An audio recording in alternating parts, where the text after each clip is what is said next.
GST से जुड़े जिस बदलाव की बात की जा रही थी उसके बारे में फाइनली कल अनाउंसमेंट की जा चुकी है। GST reform 2.2। अभी तक हमारे देश में जीएसटी यानी कि गुड्स एंड सर्विसेज टैक्स अभी तक फिलहाल में लगाया जाता था 4 टीयर के सिस्टम में। अब इसमें बदलाव किया गया है और अब ये 2 टीयर सिस्टम होगा। जीएसटी काउंसिल यानी कि ये वो बॉडी होती है जो कि जीएसटी से जुड़े हुए महत्वपूर्ण डिसीजंस लेती है। इसमें सेंट्रल स्टेट गवर्नमेंट ऑफिशियल्स होते हैं, हमारे जो देश के फिनेंस मिनिस्टर होते हैं जो कि फिलहाल में निर्मला सीतारमण जी हैं वो इसे लीड करते हैं। इसमें उनके साथ में स्टेट के भी फिनेंस मिनिस्टर्स होते हैं। इनका काम होता है कि जीएसटी से जुड़े हुए डिसीजंस लें, क्या लाना चाहिए, कैसे उसको इम्प्रूव करना चाहिए, ये सारे डिसीजंस ये लोग बैठकी में करते हैं। कल फिलहाल में 56 मीटिंग हुई है जीएसटी काउंसिल की। उसके बाद से बताया गया है कि अब जीएसटी जो है ये 4 टीयर से हटके 2 टीयर हो जाएगा। तो इट इज सिंपली आप कह सकते हो जितने भी हमारे देश में जो इनडायरेक्ट टैक्सेस थे मेजॉरिटी उनको एक जगह करके, और आप कह सकते हो जीएसटी एक अम्ब्रेला टैक्स के रूप में लाया गया जो कि सभी इनडायरेक्ट टैक्सेस को सब्ज्यूम कर लिया। अगर हम समझते हैं जीएसटी, इसमें 4 टीयर था अभी तक, 5, 12, 18, 28। बहुत बारी इसके इंप्लीमेंटेशन की हम बात करें तब से लेके आज तक बहुत सारी चीजें होती थी। इंप्लीमेंटेशन में कई लोग इसको समझ नहीं पाते थे और भी बहुत सारी परेशानियां थी, बहुत सारे स्लैब थे। इसको खत्म करके सिंपली जो किया जा रहा है वो किया जा रहा है। अब 2 रहेंगे, एक रहेगा 5, एक रहेगा 18। अब ये जो 4 टीयर सिस्टम था इसका सिस्टम खत्म कर दिया जाएगा। तो जरा हम समझते हैं इसके बारे में। जैसे आप देख सकते हो जीएसटी काउंसिल ने अप्रूवल दिया है एक मेजर सिंप्लीफिकेशन इंडिया की जीएसटी स्ट्रक्चर का 3-4 सितंबर को। ठीक है, ये एक 2 टीयर रेट सिस्टम बना देगा, 5% और 18%। अच्छा, ये कब से शुरू हो रहा है? 22 सितंबर से। 22 सितंबर which is the starting day of Navratri as well, उसी दिन से इसकी शुरुआत की जा रही है। अपार्ट फ्रॉम दैट एक स्पेशल 40% का भी स्लैब रखा गया है कुछ सिन आइटम्स के लिए विच इज इंजूरियस, या आप कह सकते हो सुपर अल्ट्रा लग्जरी, तो इनको 40% में रखा गया है। तो ये जो नया स्ट्रक्चर है ये है तो 2 टीयर, एक स्पेशल 40% है लेकिन वो सिलेक्टेड आइटम्स के लिए है। थोड़ी और बातों को अगर हम समझे यहां पर, तो जैसे आप देख सकते हो कि क्या चेंजेस किए गए हैं। तो इसमें बहुत सारी ऐसी, अच्छा जो 5% है इसको मेरिट आइटम्स कहेंगे या एसेंशियल, 18% स्टैंडर्ड, 40% डिमेरिट या फिर सिन आइटम्स। तो 5% में जो डेली यूज के आइटम्स हैं जैसे कि टूथपेस्ट, शैम्पू, सोप। अच्छा, जनरली आप देखोगे तो इन पे 18% का टैक्स होता था, ज्यादा होता था, है ना। पर्सनल वेलबींग की हम लोग बात कर ले, इनको क्या कर दिया, इनको 5% में कर दिया है घटा करके। ठीक है, और भी बहुत सारे हाउस होल्ड आइटम्स होते थे, खाने वाने की चीजें जो थी, सॉस वगैरह, उन सब का जो है ना, कंज्यूमर ड्यूरेबल्स हो गए, इलेक्ट्रिक व्हीकल्स का तो सेम वही 5% ही था। एग्रीकल्चरल इंप्लीमेंट्स हो गए, एग्रीकल्चर के बहुत सारे आइटम्स पे, फर्टिलाइजर्स वगैरह पे हाई रेट ऑफ टैक्स था, उसको भी कम कर दिया गया, जिससे फार्मर्स को बहुत ज्यादा इससे जो है फायदे मिलने वाले हैं। जो हमारे डेली यूज के सामान है उसको जो हम खरीदेंगे वहां पे भी 18 और 12% के जो टैक्सेस लग रहे थे उसको कम करके सीधा 5% कर दिया गया। अब आप सोचो कि अगर कोई शैम्पू खरीद रहा था उस पर 18% का टैक्स था, 100 रुपए की बॉटल थी 118, अगर 5 हो गया तो इट विल बी सिंपली 105। लोगों को लगता है इतना सा चेंज नहीं, it actually matters when you are buying thing in bundle. तो ये कंज्यूमर्स को कहीं ना कहीं इफेक्ट करेगा ही करेगा उनकी कंजम्पशन में। फिर हम बात करते हैं 18%। तो 18% में क्या है ना कि बहुत सारी ऐसी चीजें थी। अच्छा, जैसे भारत में हम बात करते हैं, गर्मी ऐसी बेतहाशा होती है कि हालत खराब हो जाती है। सो एसी को हम लोग लग्जरी क्यों अज्यूम करते हैं? AC is not luxury, AC is necessity. इतनी गर्मी लोगों की हालत खराब हो जाती है ऐसी गर्मी से। उस पर टैक्सेस बड़े हाई थे, इन सबको कम कर दिया गया है। इलेक्ट्रॉनिक आइटम्स पे काफी सारे ऐसे आइटम्स हैं जिस पे टैक्सेस को कर दिया गया है 18%। अब इससे फायदा क्या हो जाएगा कि अब ये जो आइटम्स हैं यहाँ पे आप देखोगे तो कुछ पे 12 था और कुछ पे 28 भी था, उनको 18 कर दिया गया। तो इनके भी जो रेट है वो कंपैरेटिवली थोड़े से कम होंगे और मार्केट में वो आसानी से उपलब्ध हो सकेंगे, ज्यादातर लोग खरीद सकेंगे। तो आप कह सकते हो कि एसी को लेके भी जो डिमांड वगैरह है वो बढ़ेगी, नो डाउट।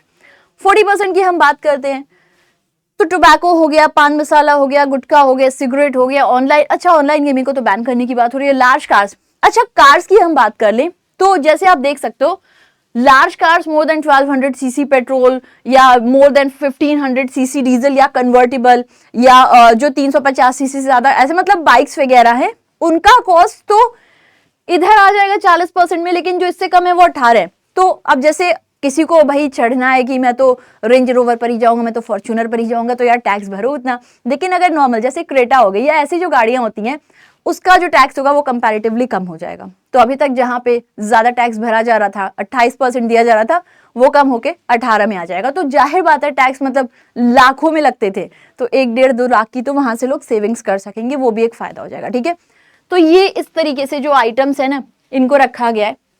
आप देख सकते हो कुछ ऐसे आइटम्स ने रिलेटेड टू एजुकेशन उस पर निल कर दिया गया है, उस पर 1 भी रुपए का टैक्स नहीं लग रहा है। जैसे कलर्स हो गए, शार्पनर्स हो गए, इरेजर्स हो गए, पेंसिल हो गए, इन सब पे कोई टैक्स नहीं लग रहा है। ओके, इन सब के अलावा जैसे आप देख सकते हो जो सबसे बेहतरीन चीज है वो है लाइफ और हेल्थ इंश्योरेंस। हमारे वहां पे लाइफ और हेल्थ इंश्योरेंस पे टैक्स लगाया जाता था 18% जीएसटी, जिसकी वजह से पॉलिसीज महंगी होगी, जिसकी वजह से ओवरऑल महंगाई होगी। सरकार का टारगेट है कि 2047 तक सभी को इंश्योरेंस मिल सके। अगर ये टारगेट किया जा रहा है तो उसके लिए जाहिर बात है जितने ज्यादा स्टेप्स हो सके उतने लेने चाहिए, पॉलिसीज को बढ़िया रेट पर करना चाहिए, पॉलिसी की क्लेम सेटलमेंट अच्छी होनी चाहिए। तो हर एक चीज के लिए कोशिश की जा रही है और बहुत दिन से इस पे वाद विवाद होता था, ऑपोजिशन बोलती थी, बहुत बारी जो है खुद बीजेपी के भी लोगों ने बोला था कि नहीं इसमें बदलाव लाना चाहिए। फाइनली वो बदलाव आ चुका है लाइफ और हेल्थ इंश्योरेंस पॉलिसीज पे, और 33 और भी एसेंशियल मेडिसिन पे एग्जेम्प्ट कर दिया गया। इट इज नाउ 0%, कोई टैक्स ही नहीं है। 5% की तो बात ही छोड़ो।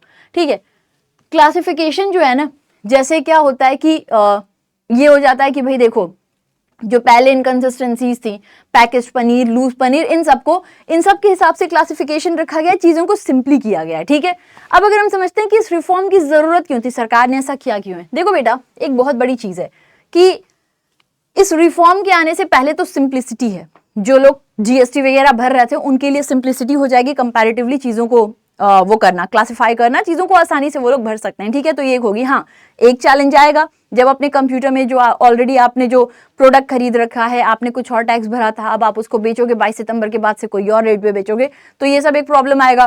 कंप्यूटर सिस्टम में जो आपने फीड किया है वहां पे आपको प्रॉब्लम मिलेगी। लेकिन ओवरऑल हम देखें जब एक बार पूरी तरह से लागू हो जाएगा तो फिर उसको फाइल करना और टैक्स रेट स्ट्रक्चर ये सब आसानी पड़ेगी, तो उसको फाइल करने वाले भी इजीली ये काम कर सकेंगे। दूसरी बात है मिडिल क्लास कंज्यूमर, जो कि बहुत बड़ा कंज्यूमर है हमारे देश के अंदर, इसको बड़ी राहत मिलने वाली है, इनको बहुत ईज मिल जाएगी। देखो, जब हम बात करते हैं कि हमें जीडीपी बढ़ानी है, जीडीपी ग्रॉस डोमेस्टिक प्रोडक्शन तब बढ़ेगी जब मार्केट में डिमांड होगा।